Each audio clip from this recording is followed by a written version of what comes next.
All right. Welcome to the Lion's Den. All of that I was saying was not being recorded, but welcome, welcome, welcome. We will start over. Not a problem. Like I said earlier, our microphone is having some issues, so we only have these AirPods. So sorry if the audio is not that good, and we are getting it together clearly as we speak. No worries when you guys get this, see this as you rewatch it. This whole part will not be here, but welcome for those. Again, sorry, I have these in my AirPods instead of my microphone. We'll get them shortly. Had to go and return it. So, the audio is not what I would like it to be, but hey. As long as you guys can still hear me clearly, we can still talk about this amazing show, Reasonable Doubt, episodes 3 and 4. There's a lot to talk about, so let's just hop into it. Um, as you can see, my lips are really, really, really pink. I am trying. This is just like a random, plug here. Rem Beauty's Wicked for Good. They're a pH adaptive lip oil, and so you put it on, and your lips change colors based on your pH level, so you can see my lips, they are really pink. I guess it's my pH level. I am a pink girly. My favorite color is pink. So, hey, it's pretty on brand for me. But I just wanted to see and test it out. I just bought it. I wanted to see how it would look, you know, on live. And so here we are. Yeah. So, okay, we were testing the audio. We're good to go. You guys can now hear me. So, we're not going to rewind a little bit too much because, yeah, there was like 10 minutes that was not recorded. But essentially, we started off with the episode where Jackson's dad shows up. Jackson's like, go, you can go. And because he did struggle with addiction and she was not having it because he had been in and out of her life. So, which is like out of all things, he decides to drop in on you now. Meanwhile, we learn that Ozzy is not helping the situation and that she's dealing with because he's literally just acting like too normal. I was gonna say normal, but it's really not normal because you're literally on trial for murder. He's just violating house arrest, doing TikToks as if he's not on trial for murder. More things that make you feel like he is guilty, so you really have reasonable doubt. You really do. Because it's just like, Ozzy, are you okay? I don't think he's definitely for sure not all the way on up here. He's not. And these are the moments where we know that. And so you don't know if it's like, dang, is this how you um disassociate from your reality? Or are you just like lack empathy and sympathy? Like, are you just, you don't care that the woman you said you were going to marry has died? It's just so very interesting to see his character. It's so complex, which is one of the things that the show does a great job of, is giving you reasonable doubt throughout the series. So what we see is though that the prosecutors usually would like up his bail, want to get some penalties when you have clients who are not abiding by the laws, but no, they don't want to do that. And Jackson's figured out it's because they want public opinion to be shaped around him so that even if they don't win in the court of law, they can win in the eyes of the public, which we do see in modern day when it comes to black people all the time. And especially now with with social media and technology, it's something that the prosecutor absolutely leans into more in these cases because it does the work for them. If the public thinks you're guilty, it doesn't really matter what the law is that much. Not really. Not really, but you know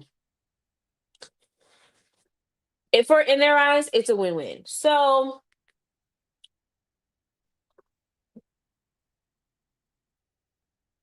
he's just not stopping. And causes Daniel, who is Jackson's PI, or I'm sorry, Daniel, yes, Jax wants Daniel to go and sort of babysit, if you will, Ozzy, um, to make sure that he's not screwing up his case before it even happens, which is crazy. Someone would have to do that to you. But here we are.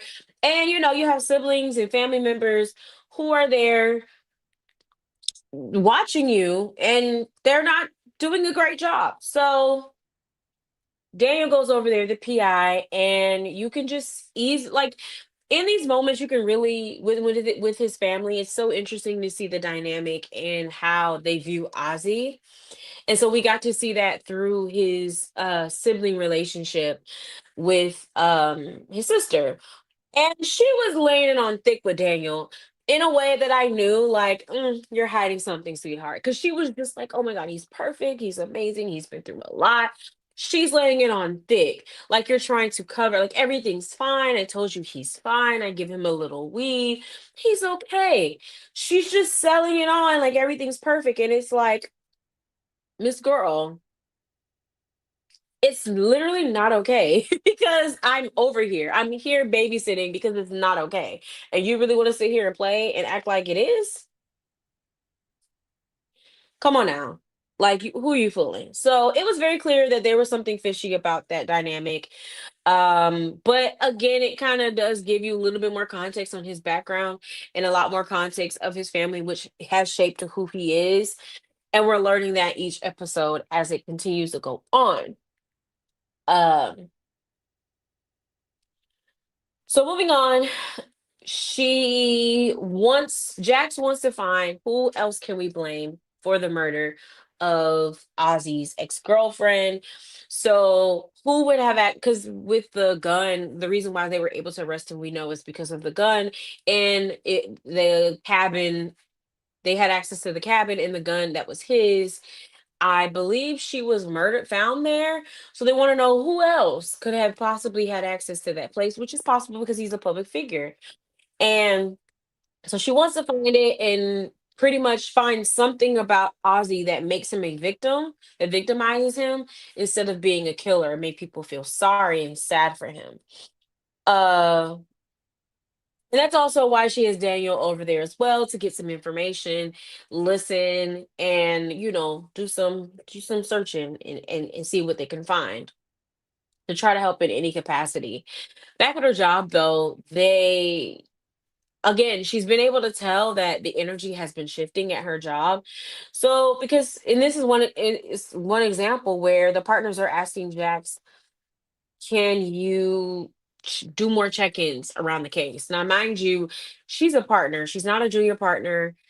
Her name is on the building, and they are adults. She's a senior lawyer. So it's very odd to her that they're asking for frequent updates around her case. Like, this is not her first case. She's had bigger cases, quite frankly. And you can tell that there is something that the good old boys want to do differently in that office, and they're looking for holes in Jax, which we do have to say, with season one and her situation with her ex-lover does bring complicate things a tad. Um, but that doesn't question her professional integrity, in my opinion, because thereafter she was a part of the winning team for her friend with Corey, and she's again I think she said she had the highest billable. She was the highest person billable clients or something like that. I don't think I'm saying that correctly, but she was exceeding the goals that the other partners wanted. And so she felt very disrespected about it and was like, all right, something's going on and I'm not sure what this is. And but you can also see, because she has this authority as being partner, she definitely can push back and speak out. And she does. She definitely utilizes it and does her thing. So ooh,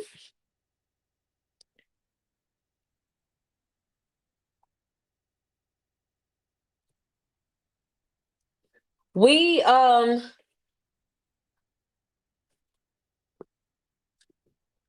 can't quite remember when she has a conversation with Lewis where she's filling him in on what's going on at her job. but I did want to touch on it because I felt like it was very interesting, right? So she tells Lewis about it, and she's like, "Yeah, they're just kind of being a little bit weird towards me.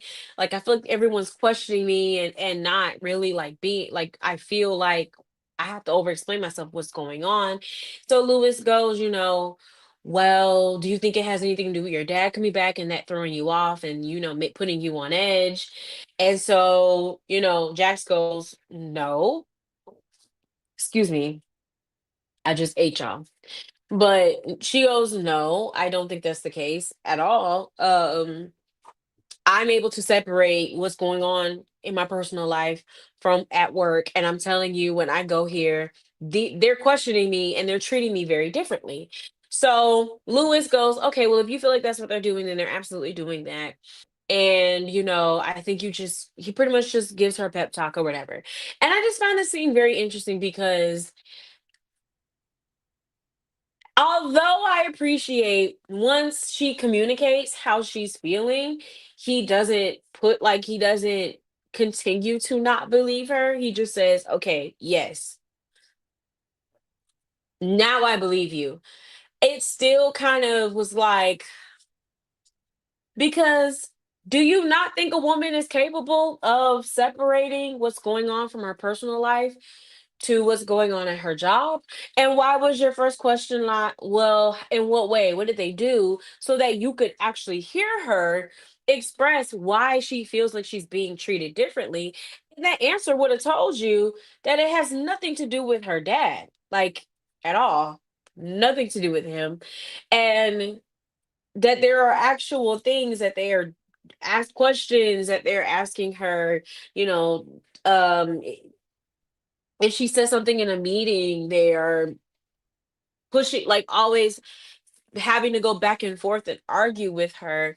Those were examples that she could have told you, but you instead assumed that she was so emotional with her dad that it's clouding her judgment and thinking that something isn't happening to her. So I'm just kind of like, yeah, okay. It's very man of you. But at the same time, I will give him credit. Once she articulates, like, "No, I know what I'm feeling. I know what I saw," she's believed, no questions asked.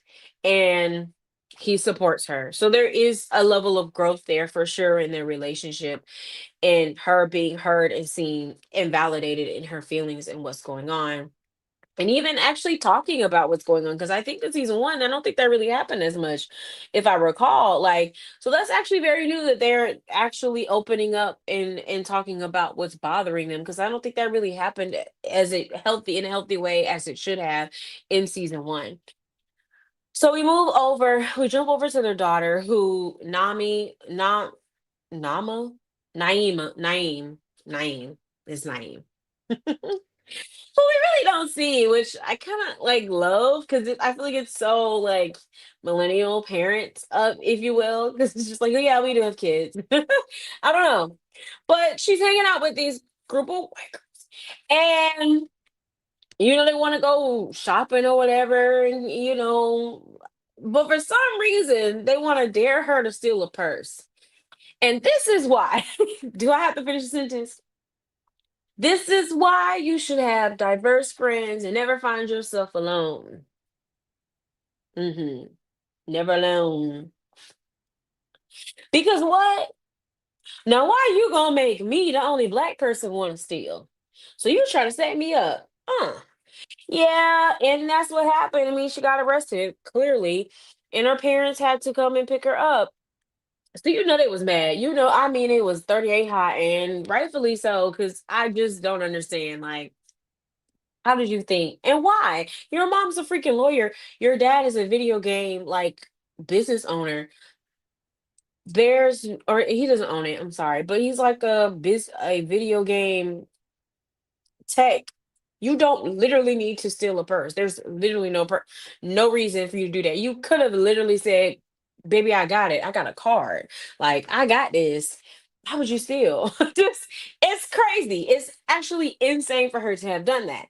So that whole situation happens, and I think we pretty much are introduced to this because we are going to see where Naeem is going to start acting out as a teenager and how that unfolds to where it's some of it's a little bit justified.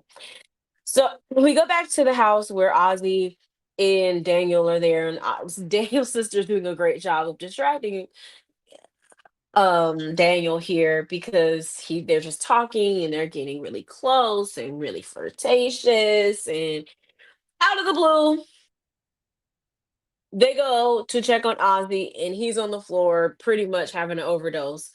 And but the interesting thing about it is Ozzy's sister has Narcan, or the thing that they use to stop overdoses. She has it readily available, doesn't really freak out in the same way that Daniel was, and pretty much is able to revive him as he was, almost unaliving.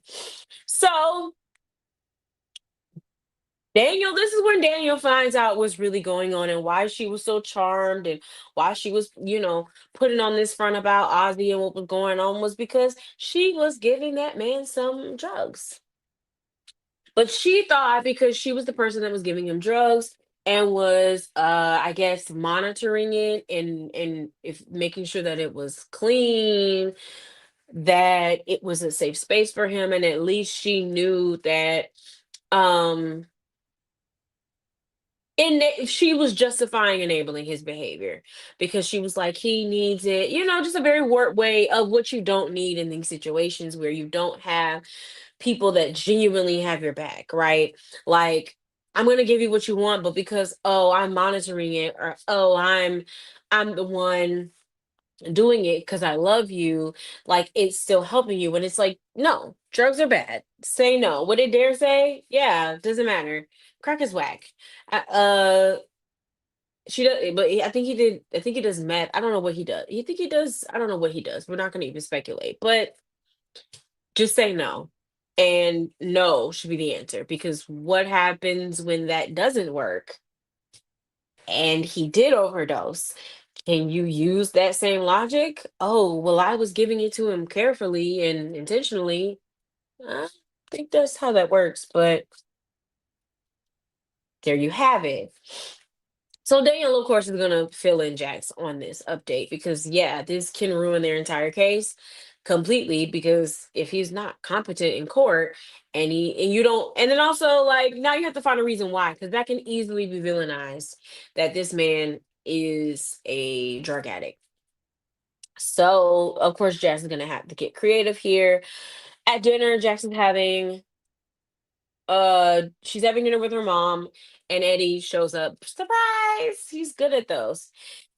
And the mom is, of course, also forgiving, also lonely, and is like, Jax, I really think you guys should work it out. Please try. He's talked to me because, she's also forgiving. We know Mama's got some toxic tendencies and behaviors about herself that you can absolutely see how they impacted Jax in her adult relationships. Um, but Mama is very, very, very toxic. But she and forgiving. She is forgiving the dad. And so she's trying to say, Jax, hear him out, let him talk. He made his mistakes, let him try to do better. Jax is really not hearing it. She shuts it down immediately. And she's like, I don't have time for this. Of course, Daniel calls her, lets her know. She rushes over to Ozzy's house. And, she's stunned to see the family doctor there just give him care, but doesn't think that he should go to the hospital to make sure that he's actually fine. And also rehab. But the family's like, no, he'll be fine. We'll just, monitor him and we'll make sure that he, we don't get any in, but they don't actually get him the mental health that he truly needs with his addiction. So Jax again is seeing how his family really sees him, which is like a machine, not a person, just a way to make a living off of him. And it just really concerns her. Because again, like I said, I do think she sees her own son in Ozzy and she feels for him. And the family is just draining him. just draining him. Like this man is on drugs, and y'all are just skating in under the roof because you're more concerned about his reputation and what he gives you all than his life, and you don't value his life. So it's very sad to see, and you do start to feel a little bit bad for Ozzy for sure. Which the actor is playing, doing a phenomenal job, by the way, and it continues to do a phenomenal job. So we also get some more context on Bill. Bill, who is the new cast member of the season from Power. I don't know his real name, but he's Tommy of Power. So we do get to see him and his black wife, and there's trouble in paradise because he's sitting outside of his house. He tries to call her. She looks at the phone, hangs up. So we like, oh, she don't like you. There's some issues here. So we don't really get to see a lot what goes on in that moment as to why she's upset, but we do know that I do think it does start to develop, give us more insight on who Bill is and see how he may evolve over the course of the season. So the next day, Daniel does admit to Crystal, who is the clerk. I believe she's the clerk. I think that he has a crush on a girl, so we're all assuming that he means uh Ozzy's sister, but he's like, it's gonna be messy, it's gonna be a whole thing. Um so it kind of leaves speculation on how he really feels about that relationship. And so Crystal, not knowing that who he's talking about, he's like, go for it, do you, like, if you like her, go for it, pushing her. So you were like, oh Lord, Daniel, are you getting distracted? Like, all right, this is not the case to be messing up or whatever. And he also feels like Jax could appreciate him a little bit more as well. And you start to see that. So you're like, are you about to get distracted because of this little girl? Please. Like, she literally lied in her whole face and is justifying being a drug dealer, like, essentially, to her brother. Like, not too much, Daniel, not too much. At the partners meeting, they demand another update with Jax. She tells them that there's good, but there's something that she would like to discuss with the head guy in private, because she did not tell them about the overdose, but she doesn't want to tell the entire staff, especially with juniors present. Like, that's like if I'm at my staff call it my job, and they're asking me how is everything going. I tell them good, but then I tell them that, like, hey, there's some things more in detail that pertain to my job that I want to talk to you separately. And they're like, no, we insist, tell everyone. Now, you know what happens when you tell everybody, excuse me, the innermost details of your job. Everyone then feels obligated to give their opinions, give their thoughts, um, try to put their mouth on what you know they don't know what they're doing, or unnecessarily, and it just ultimately causes people to not trust you and trust the work that you do. And that's what it does. So I fully understand why she is like thrown, like, what, why you asking me, why you want me to just everybody to know my business? Like, I'm not new here, but also why do it's as if you don't trust her and you're saying that she's incompetent, but she got a lawyer degree just like you. So she goes, I'm sorry, I'm not doing that. We have privilege, and I'm not gonna go and tell everyone in this room what's going on with my client. That's totally inappropriate, and they know it is. So Kathy and Kathy, Karen's sister Kathy, um, boldly goes, I don't know why you think you could come in here and do whatever the F you want to do. Oh, excuse me? So Jax, of course, goes off and it's like, oh, I know you don't think you come in here and talk to me like that, and y'all just sat here and let her think that she could do that, and was like, and I was concerning me, which concerned me too, was The way you are bold because Jax is a partner and she was a junior. She was an elite partner. And she felt comfortable saying that in front of everyone. So that told Jax that y'all talk about me and y'all say stuff to the point where she, a subordinate, felt extremely comfortable saying this in front of everyone how she really felt. So her feelings were valid. She felt what she felt. And um she wasn't making it up. And white people are doing what white people do. So they tell Kathy that was wrong, publicly, but you still don't know if it was really genuine because they love to cover each other. Let's just keep it real. If you've been in the workforce, you know what that is. But it was just shocking because it was like, Kathy girl, you bold. Like they really got you out here, like make boosted you up so good and talk so bad about her that you didn't really care. And yeah, so yeah, it's some shady work going on. Shady, shady, shady work that they essentially want to ice Jax out. And that's just what I get from it. They want to ice her out. So the following morning, Jax leaves that meeting and we move on to the next day. Jax invites her friend Autumn, who we know from season one. She is one of Jax's friends. I believe they're all married. Well, except, her friend that had a court case with her football husband. But this is the friend who I believe is married to a woman and is the therapist with the locks. I think she has locks. She is a therapist, obviously. And so she invites her over to go and talk to Ozzy because she is just still very concerned. And because, they want to brush it over and not get him the proper help, she's like, at least you need to go and talk to someone that can, give you some private help. And we can also see what we're dealing with because once you start court and you open your life up, that can do even more damage. And I need to make sure that you're okay as a person. And so Jackson's really trying to be that person for Ozzy, but at the same time, she kind of does have to exploit him a little bit in order to win and protect him in the long run.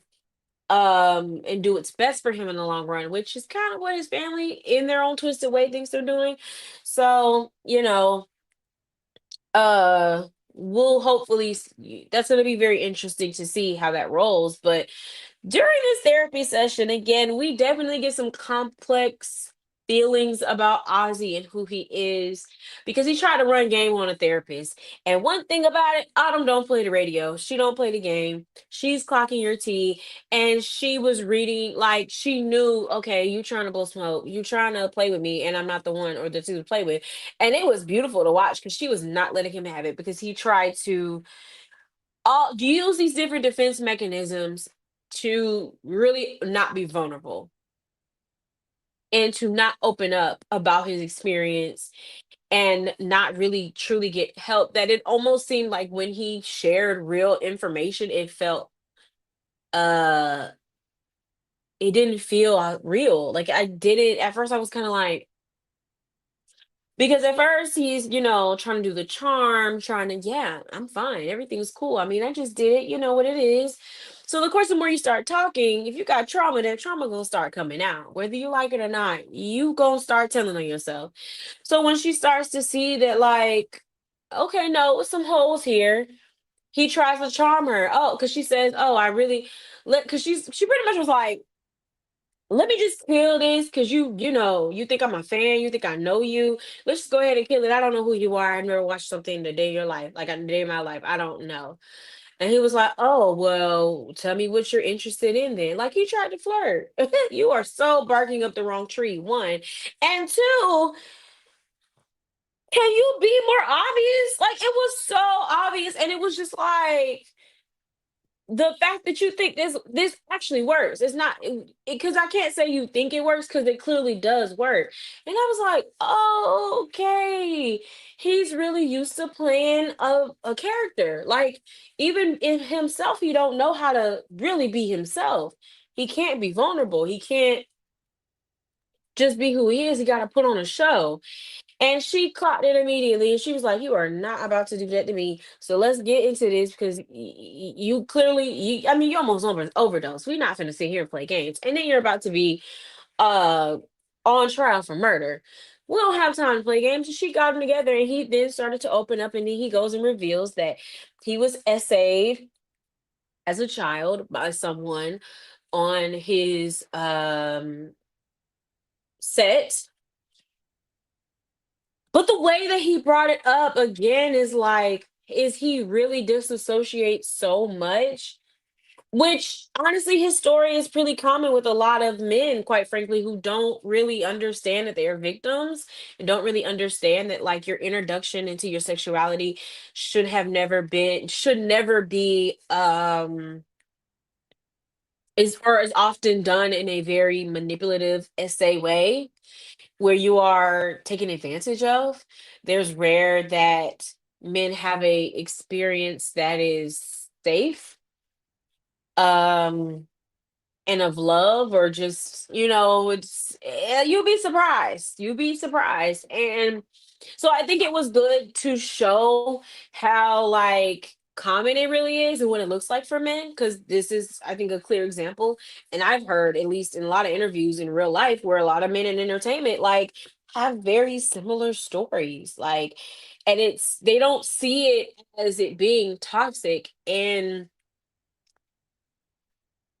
just abusive. They don't see it that way. And it absolutely is. Like, there's no way that should be your introduction into sexuality, but also because he talks about how like he liked it. Like he okay, like and I've heard and seen where people brag, like, and it's like, no, that's not okay. Like that's wrong.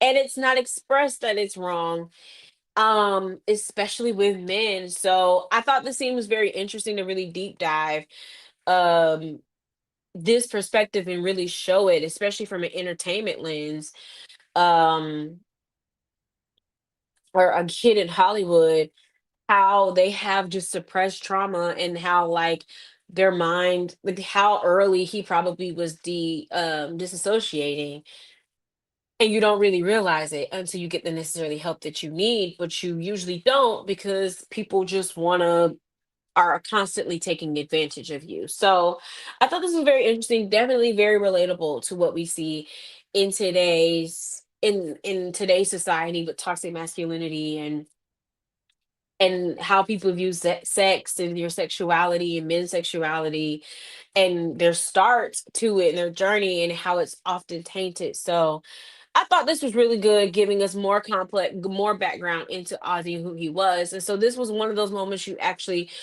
again felt more bad for him, but got to see who he really was.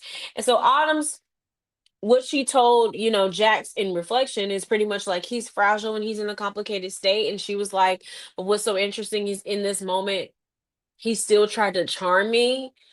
And so it concerned her, but she couldn't figure out in what way. And I did too, because I'm like, I don't know if I'm concerned in that. Yeah, like I said, you've been suppressing so much, you don't know how to feel, or you snapped. you and you seriously, and you snapped, and we don't know. Like I don't know which side of it, but she does say that he does trust Jax because Jax has been the first person to really make him feel human, and so she just told her be careful because she know her friend she know her friend gonna do what she need to do to win the case. But so she tells her, hey, just be careful and be mindful of that because he probably can't handle it or take it for someone else to let him down. So she remembers that and she keeps that in the back of her mind.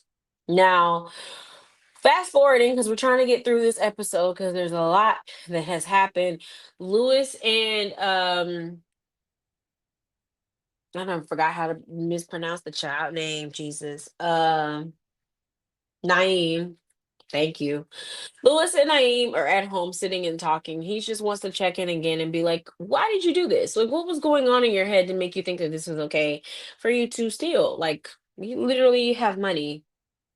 And she opens up and she just like, I'm going through a lot at school, like my friends aren't the people that I'm used to and want to be friends with. And then she talks about Tony's daughter, because remember, her and Tony's daughter are that were besties. They were close, they were locked in, still hanging out, by the way, while all this was going on, you know. And she says that Hattie, I think is her name, told her about the baby, and that, her parents had an affair and they ended up getting pregnant but lost the baby. And she was like, why would she lie like that? Like, that's a crazy lie to make. So I don't hang out with her anymore, because how dare she? Lewis is in complete shock because he's like, oh my God, whoa. I can't like, and what do you say? Like, what do you do? Like, whoo, Jesus. He, yeah. That's some sugar honey I see, for real. Cause I do feel like it's one of those things where, would you tell? Like, what would y'all do? Would you go ahead and tell your kid up front, or would you let, secrets die? I kind of am inclined, like, if it really was like not gonna come out, oh, I don't know. I feel like it's better to get ahead of it and do it now while they're young than definitely coming out older. You can't guarantee that that secret gonna be kept. And the fact that she was a close friend of hers, I feel like it's the inevitable that it was gonna come out, quite frankly. So if it was, it was the inevitable. But Tony Lewis freezes. He's like, okay, weird, right? And he's just like, I don't know what to do. So he, of course, is gonna wait until Jax gets home to talk about it. But in the meantime, two partners at the firm, Vince and Stefan, the two that were the main ones asking Jax to give updates to the team, they corner Bill at lunch. Now, as we saw in previous episodes, Bill was definitely not shy from throwing Jax under the bus and playing with the boys. But it's so interesting now, I guess, because he's seeing some parallels in Jax and his wife. I think because they're black, that he's now taking the side, taking the approach of being loyal and like second guessing his motive, because he, I guess, sees that where he is and like how he is has resulted in him losing his wife and his family. So it makes him more reflective. But they corner him and they pretty much are like, hey, we got some things going on in the works that we don't want to talk about. And we just need you to keep an eye on Jax, see where she is, let us know so we don't mess up the plans that we got. Because if she know what we got going on, she gonna shut it down. And we don't want to do that because the boys want to play. And Bill is thrown off. Bill is not as receptive as you would think because he was trying to snitch in a couple of episodes ago. But no, he's actually a little bit reluctant here, but he does decide, he just, agrees, hesitantly agrees. And then he drops by her office later, and Jax listens to him, or he listens to Jax vent. And it is revealed that Kathy was fired, which, yeah, but the fact that they were so quick and willing to do it, something going on now. You know something going on. It's something going on. Because I'm like, that's too easy to let go with of their own. That's too woke. That's too woke, honey. So Bill actually gives her some encouragement, and she actually makes him feel a part of the team. So I think that adds again to Bill feeling conflicted, because she does tell him that like he tried to overdose, and Bill's like, "Oh my God, what do you mean?" And I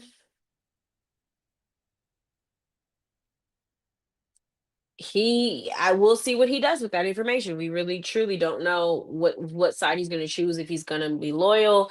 We're going to see how it unfolds, because I do think his personal life will come into play with that.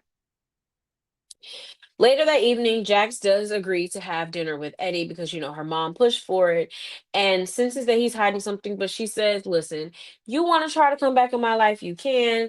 But the moment you mess up, that's it. No if, ands, or buts about it because I made peace with it, and you're not gonna mess up what my life and what I got going on, but you're gonna respect my boundaries, and we're gonna take our time. Lewis and her also talk, and Lewis tells her that Naeem definitely mentioned what happened with the baby Jaden, and they were willing and agreed to tell when Spencer comes back in town about what happened and tell them as a family, which I think is a very smart thing to do at this point because now that it's out, but they're recognizing that family secrets are very detrimental, and they don't want to repeat those behaviors with their kids. So in the end, we do also see Bill. He actually does address his wife Kendra, and you can clearly tell that she's not having it and that they are separated, and she kicks him out or shuts him out, and he leaves.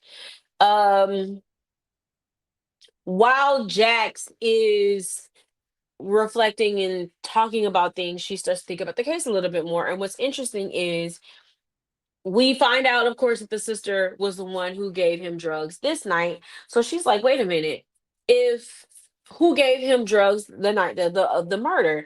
And that would mean a person, someone else knows about his whereabouts that night. Because if he has started using once he found out about Wendy or his fight with Wendy, because I believe the sister kind of revealed when he overlapped with Daniel, relapsed with Daniel. She was like, okay, well, if that's the night he relapsed, he clearly did see a drug, someone who provided him the drugs. And so who is it? And we need to find that person because that person can probably corroborate where his whereabouts were. But for some reason, why didn't that come out already? So clearly they have something to hide, and we need to figure out who they are and force them to come to the case and help. And there, that's when the scene is transitions over to Ozzy talking to Alex, who he was talking to before he got arrested, and was like, hey, I need you to come clean and help me out. And this person was like, no, you're on your own, and hangs up. So we don't know who Alex is, but I'm like, oh, Alex has to be somebody. He got to be somebody because, like she said, he's very reluctant to help when it's like, dude, why would you not help your friend? Like, why would you not help him? Like, he's about to go to murder. If you know he didn't do it or he was with you, speak up, say something. So, that was episode 3. There was a lot in the episode. I definitely didn't plan to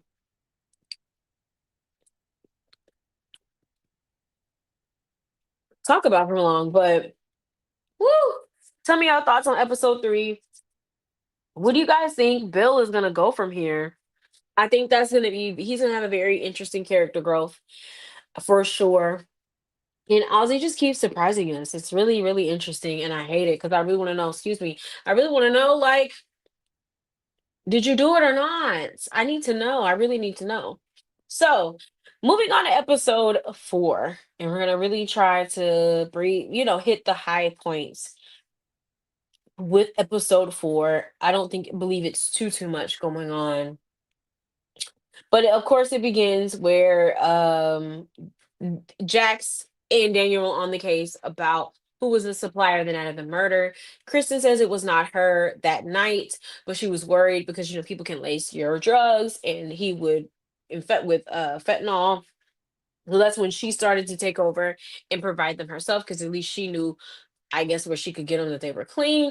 But she does give them the name of a former drug dealer, Brian, who used to supply Ozzy the drugs. And Daniel's looking into it, but you can tell that like Daniel definitely has feelings for Kristen, and you really are starting to worry. Like, are you feelings blocking your judgment? Because again, this is the same girl that sat all night, lied, and tried to distract you. Okay, Daniel, and he fought hard. He like him chocolate, and he fought hard. Okay.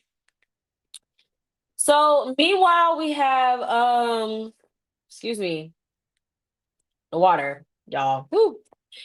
Bill, he is trying to make amends with Kendra, so comes to her house and he sends her flowers for their anniversary. But child, he got the date wrong and he got the wrong type of flower she like. I'm like, sir, you're not helping your case at all. How you gonna forget the day and then you don't even know what flowers she like? She has every right to be mad at you, Buki, because that's crazy. Like, did you try? Come on, and then you're gonna ask for a favor afterwards. You you couldn't have thought this was gonna work in your favor, and it doesn't, because she's like, figure it out. Which, yeah, figure it out. Cause what do you mean? Like, these are your kids. These your kids. Like, figure it out. She got to figure it out. I'm like, Bill, Bill, Bill. So it goes to show you that he is absolutely married to his job over his wife, and he wants to prioritize that, and he struggles with that. So he's very ambitious, and he is hungry for his ambitions. Clearly, that is king over his family. So we're gonna see, I think, that battle in his development. Jury selection starts on Monday. Bill asks, or yeah, like, he tries to drop off the kids. She says no, rightfully so. We move on to Lewis and his job. And so I think he does a video game, a business, and there he hires a new black coder. He's really excited about it. But then he starts to see that that man is lied on his resume. Now, black people trying to help you out, and you really gonna take advantage of that and try to play game. That made me so mad, because it's like, come on, dude. Like, this man gave you a chance after chance. You don't use it to your advantage. Because my thing is, I'm kind of jumping ahead. So let me step back. Let me talk about this first, and then we'll get back. But that had made me so mad. Like, come on, dude. So whatever program or skill set that he needed for their video game development program, he really lied and did not have. And he said he did not finish, but he's trying to learn. So Lewis says, okay, I would be willing to help you, but you have to learn outside of job to figure out how to do this style of coding. He agrees. This is Lewis trying to work with him, but it does leave a bad taste in Lewis's mouth, rightfully so, because you lied on your goddamn resume. Like, dude, back at the law firm, because we didn't have issues with, we with the law firm in Jax. She decides her angle is going to be that he was a product of SA, and she tests her theory on one of the employees. At once, she reveals the information to her about her client. It changes her perception, so she knows this needs to be her strategy going in the courtroom. And they start jury selection, and she does a good job making the prosecutor believe that they have an advantage by getting the very white, old type of jury members. But she's confident in her strategy that she can still sway them, and it can be beneficial for Ozzy. So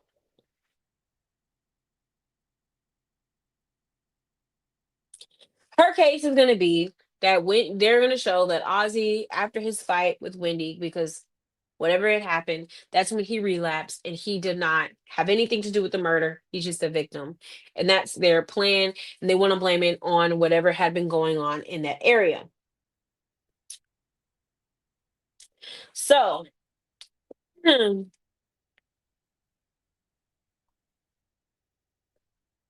while that's going on, Daniel is still looking to find things on Brian, but they're not really having any luck. Um, so he's again talking and still getting close with the sister.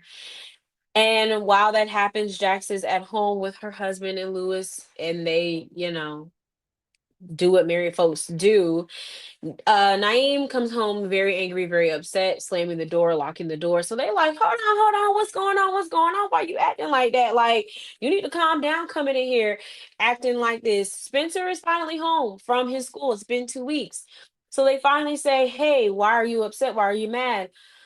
And that's when she reveals that, like,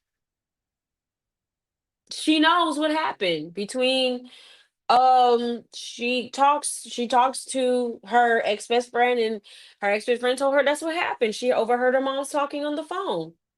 And so that's where they were like, uh-oh. And they didn't get a chance to tell them before it was revealed. So it just makes the portrayal even a whole lot worse. Excuse me. So they try to talk to them, and it's so very interesting because it is one of those things of like, dang, like if I was in this situation, I would definitely look sideways at my mom. And it is like not really a good representation though, because you chose to stay. But at the same time, like they were in an open relationship. And how do you explain that to your kids? Like, what do you mean y'all are married, but y'all are open, but y'all were so toxic. Now y'all aren't. Like, it's so complicated. I would hate to. Like, nah. I would hate that. I really truly would. So it's very weird. It's very weird, but and I don't think really anything you could say at that moment. I think just in general, you're gonna lose respect. Like, and I think that's just something you have to respect. Even if they move forward, I feel like you would just never look at your parents the same if it was me. But they tell them they're mad, but they just have to go through the process at this point. So Jax meets with Ozzy. She talks about it. She tells him, like, listen, I have to use this. This is the only way that I have that can sway the court is or sway the jury in actually being on your side. And unless you can tell, like, we gotta this is my strategy, and I don't want to do that to you, but that's the only way. But first, you definitely need to tell your parents about the situation because they do not need to learn while you're in court. That is devastating. You need to tell them up front. He doesn't really want to tell them, but she's like, no, we got to do it. And yeah, it's not going to be a PR stunt. They're going to tell it in the courtroom. So it's breaking. It came out in the courts. It seems more authentic than real than dropping it through PR, which I fully understand as a PR. Um, that night, Jax has a girls' night with, of course, Autumn and her other friends from the prior seasons. Um, Sally is her closest best friend, and then you have the other girl who was married to a football player. I cannot remember her name right now, and then Autumn. Autumn reveals she's pregnant. So her and her wife will be having a baby, which I believe they talked about that in the previous season that their fertility journey. So they leave to go to the bathroom, and Sally does reveal that her and her soon to be husband, ex-husband, because remember, Sally actually I said that Sally and Jax were the closest, but she sees the other friend as a sister. Because I thought they maybe were related. But remember last season, she pretty much put a second mortgage on her house and went outside of her husband's wishes and did it anyway to help her, even though they had their own household. He got really upset and felt so betrayed that he wanted to get a divorce instead of working on the relationship because she just completely disregarded his wishes. It was definitely escalation, but for Jax to ask, is he sleeping with other people while they've started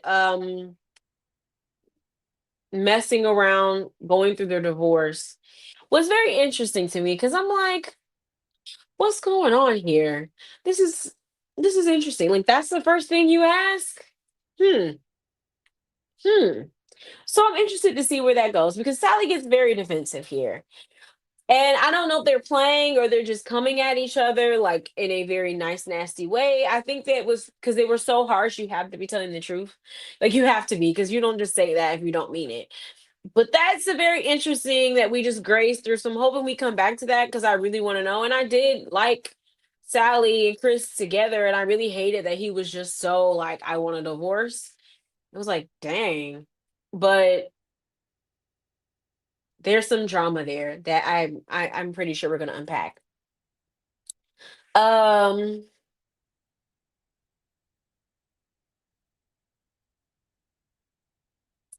Later, Jax and Lewis talk about what's going on at work, and she does tell him, like, listen, I understand you want to help, up and coming gamers, and he was black, but also don't let him mess up your job. And if he still has to show up and do his part. Like, yes, you can help him, but people got to also do their part as well. And you can't allow that to be like manipulate you because you see another black person and you want to help them. Like, it has to be within reason because you do have some people who take advantage. And Lewis heard her and he listened, and he definitely is going to apply that to this employee. So they also talk about should they tell the kids about Eddie, who is her real dad, and they say, well, no, let's see how he deals with this relationship. How does it grow, evolve first, and then we'll introduce him to the kids. How did you guys feel about this? Should Eddie be around the kids? Um, like, or should he wait? Or should it be now because he's a grandfather? I personally think that, yeah, you should wait. You really don't know this man anymore. He just came out of the blue. You don't know what his intentions are, and he abandoned you. You don't want that to happen to your kids and grow an emotional attachment because, like a grandfather, that's a big deal. So I would absolutely make sure things are positive and are okay before I put them through that so they don't have to go through what I would go through. So I personally would I agree, like you wait. But so that's the conclusion that they came together. Um The next day, Ozzy does tell his parents about the essay.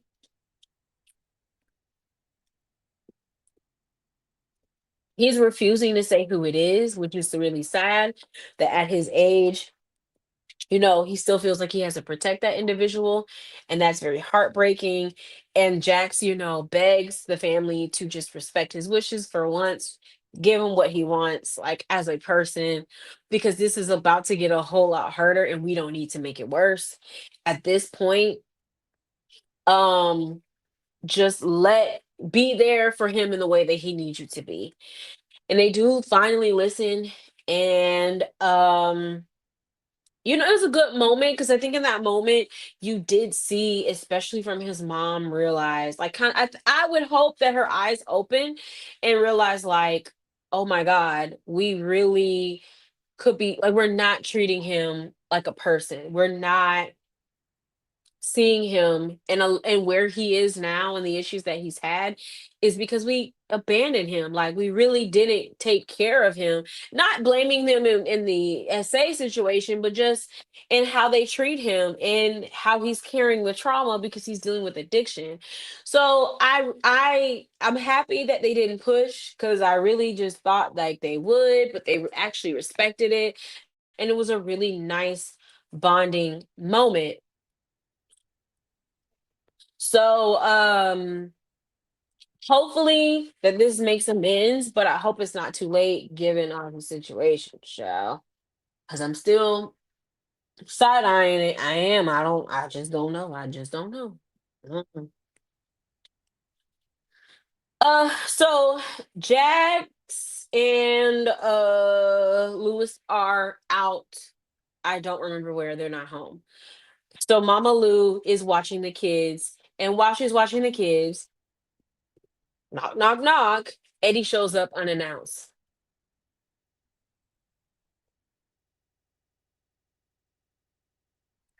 Now you really got my spidey senses tingling. Because for one, you showed up the first time unannounced. Okay, I'm still looking at you sideways, but okay. Then you show up again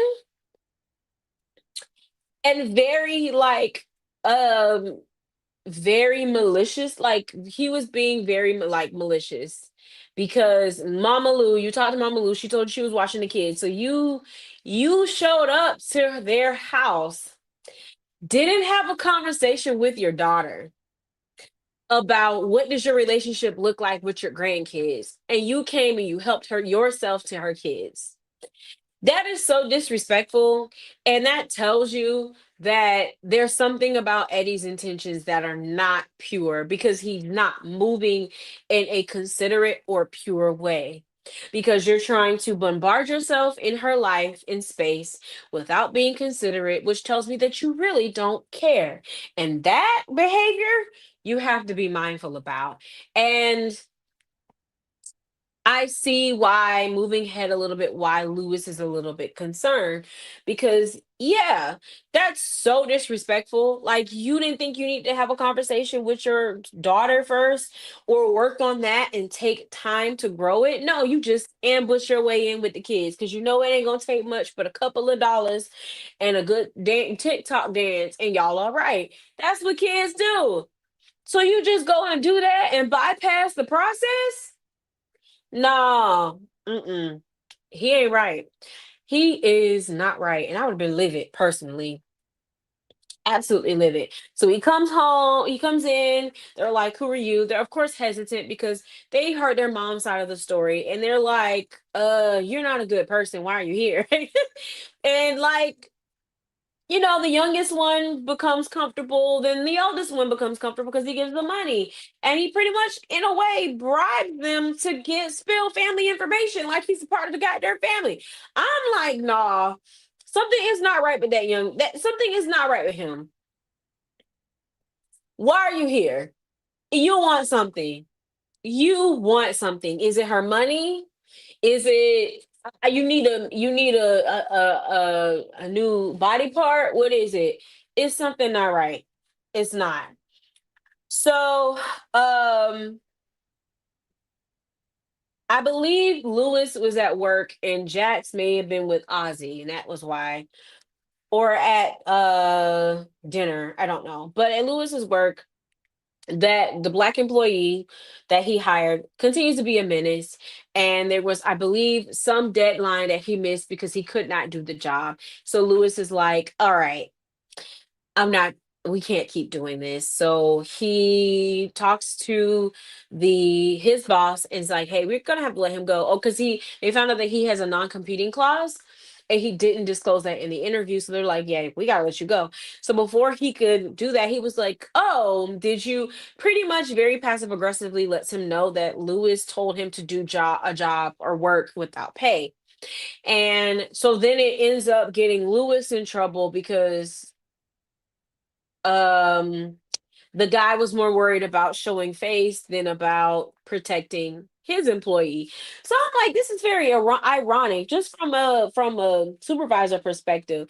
How are you gonna talk to Lewis and reprimand Lewis about treating your employees a certain way? And Lewis is is a fellow supervisor that you entrust to oversee the team, and you mistreat him in front of a subordinate. I don't know too many managers who would do that. Like, they're going to trust their leaders. And you cannot talk about how you operate in a job, in a workplace, and you don't respect your leaders. Because I would have been like, huh? Because why are you conveniently telling me that information right now when we're letting you go? Clearly, you're not up to any good. And I don't know why his signal didn't go off and why he didn't have Lewis's back if he's a leader of your team. So I think that also goes to show you again how it is working in these white spaces where you don't have you're not you don't have a trusted ally or someone to have your back, because he absolutely should have paused and been like, and you're so why did he tell you to go work outside hours? And I'm sure Lewis would have said, oh, because he's not qualified. Because I found out that he's not qualified. He lied on his application. And anywhere, that's grounds for termination. So, and yes, fair enough, Lewis should have made sure and verified instead of giving him a chance. That is true, and that can be handled privately. But the mere fact that he cannot do the job and is incompetent, yeah, the manager should have seen that and been like, okay, and you're telling me this now? So at that point, Lewis figures out that, I can't really play with him. So he knows, okay, you're not qualified, you can't do the job. Well, I'm gonna set you up in through the system, which, hey, is a very effective strategy. As a person who used to work at the state, is very effective. Here's your duties. Figure it out. If you don't do it, it will be written up. Since you want to play with me, go by the rule book. If you go by the rule book, hey, it's nothing you can do or say at this point because you said you can do the job. Now I need you to figure it out. And that's how he handled that situation. And I don't know really know why that stuck out to me. I think just as a person in the job force, I could totally relate. And I was like, ooh. So don't play with it. Uh we again see that Daniel's getting closer with Kristen. They dang near almost kissing and stuff. Almost get flirting. So Ozzy stops it. He's definitely like, I don't need babysitting. You can go. Um, but in the conversation, she does get out. Daniel does get information out of the sister that he does have journals where he shares his thoughts and since he was a kid about who he is and what's going on with him. And this is where you actually see how is Daniel using this for convenience to work her to get information? Is this the girl that he's talking about he has a crush on? Because we don't really know. But the following morning, the trial is about to start, and Daniel is like, "Oh my God, I think I lost my journal for the trial. I'm gonna be in so much trouble. I need to get it. I think I lost it." The sister tells him where the spare key is. He goes in. He uses that moment to go and take Ozzy's journal so that he can get information about Ozzy. Now, Jax was just told to be careful. If he finds out, this could absolutely be a violation against his trust. But it also shows you that like Daniel was playing game, like he still was doing recom. So it's like, okay, Daniel, you know how to stay in your job because I'm a little worried because he gets a little chocolate wasted. So I was very I was very concerned. I was, but he goes in there, he gets the journals, and they're going to use it to really figure out their clients to make sure they don't have any secrets that may come out in this trial and hinder him because Jackson's going to win it, try to win at the end of the day. Um so he gets them,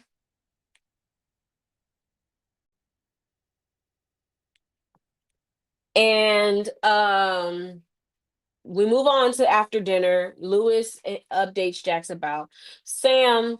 The kids come home and they see that they're no longer upset with their parents.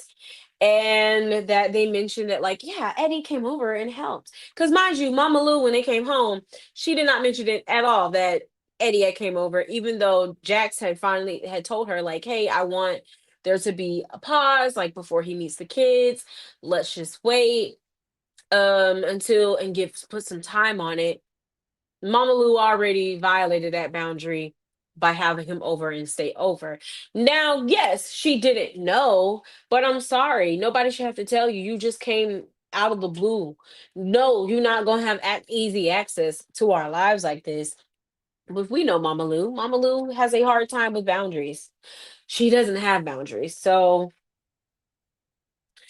uh they realize that like Eddie met, Lewis is really mad about it. He does not like it. He's like, nah, like we talked about this. This is not what we said. Like you need to handle this. And at this point, Jax is just kind of, I think this is where you see that she is yearning to have a relationship with her dad, but also I think she just doesn't have it in her to fight, especially because she just has a lot of guilt when it comes to her kids, especially her daughter and how she would see her. And so she's like, if he helped, just let him help. It is what it is. And if he messes up, he messes up. But, it is kind of careless. It's careless. I think in a way it's an easy way out. And so I do see why Lewis is very concerned and wants to defend his family. Now, when we get to this point of him defending his family, I'm sorry, but Buki, you got to be ready because that old man unleashed. That old man unleashed. You hear me?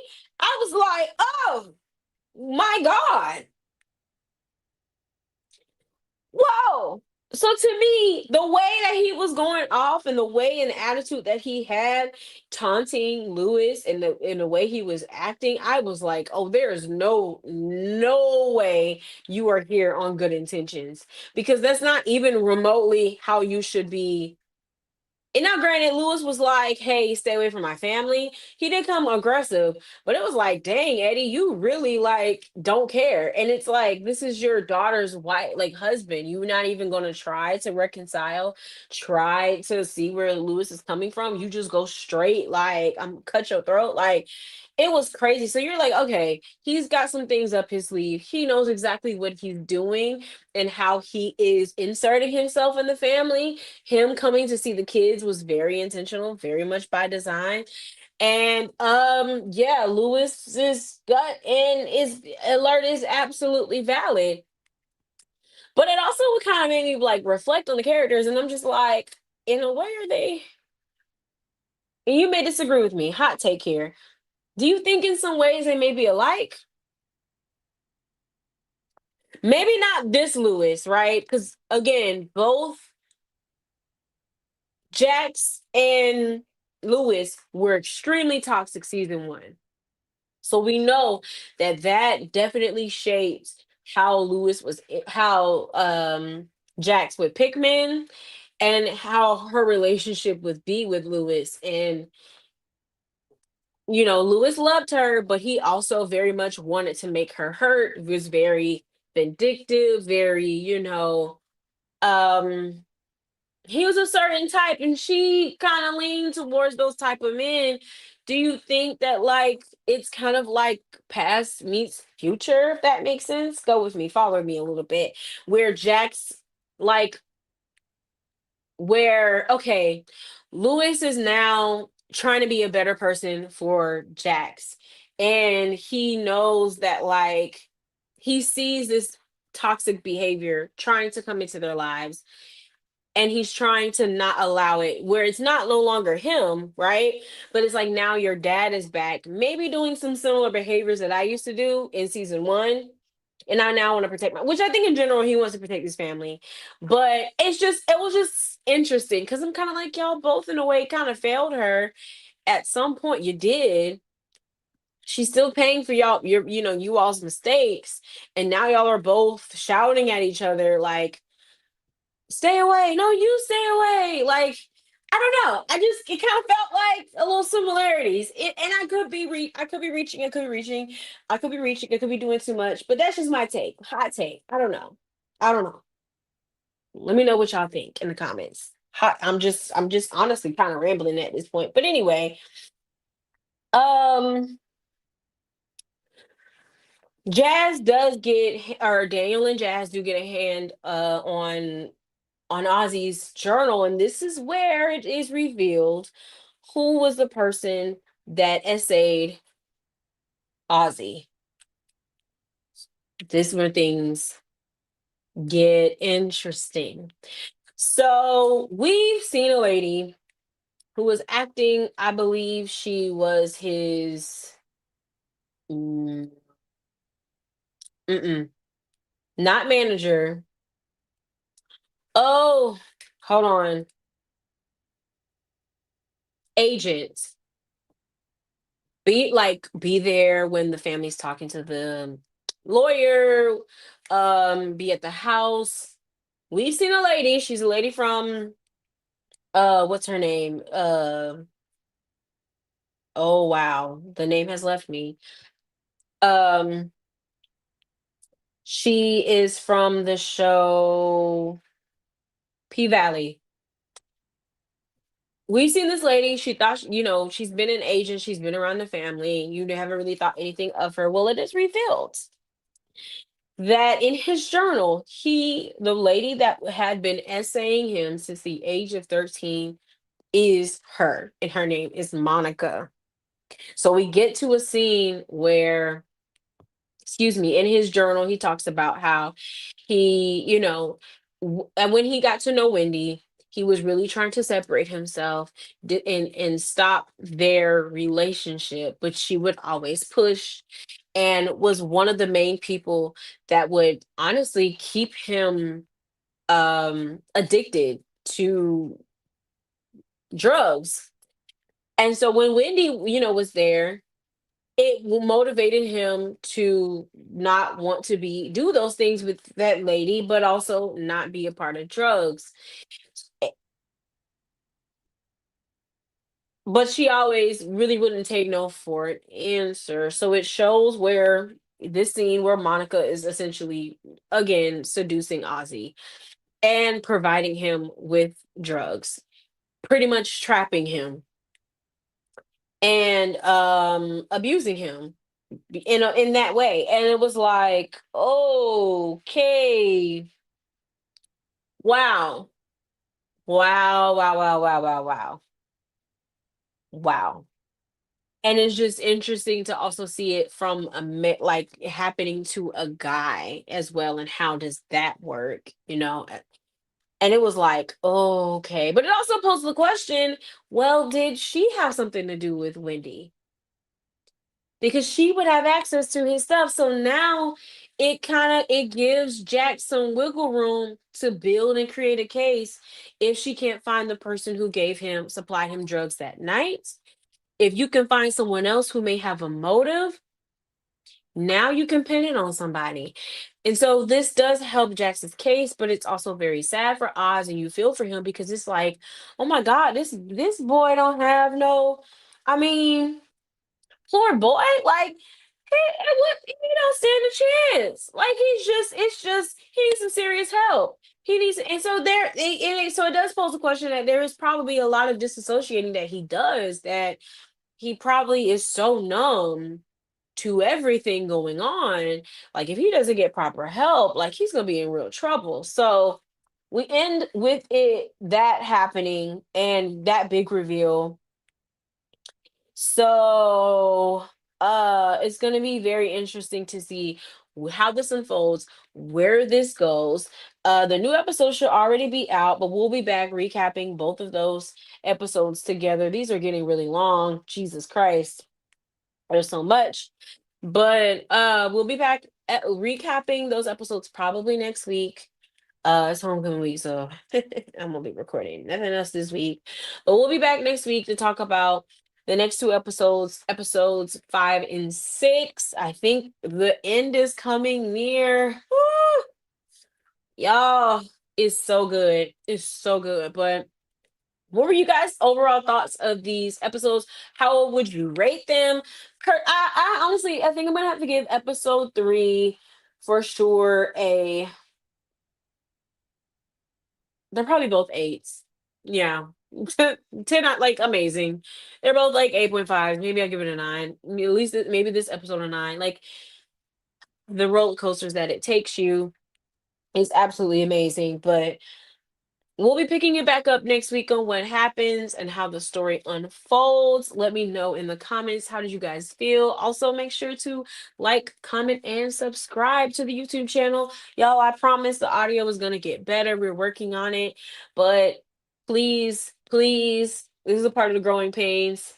Give me some grace. Still listen, still share your thoughts, still share the broadcast. And I will talk to you guys later.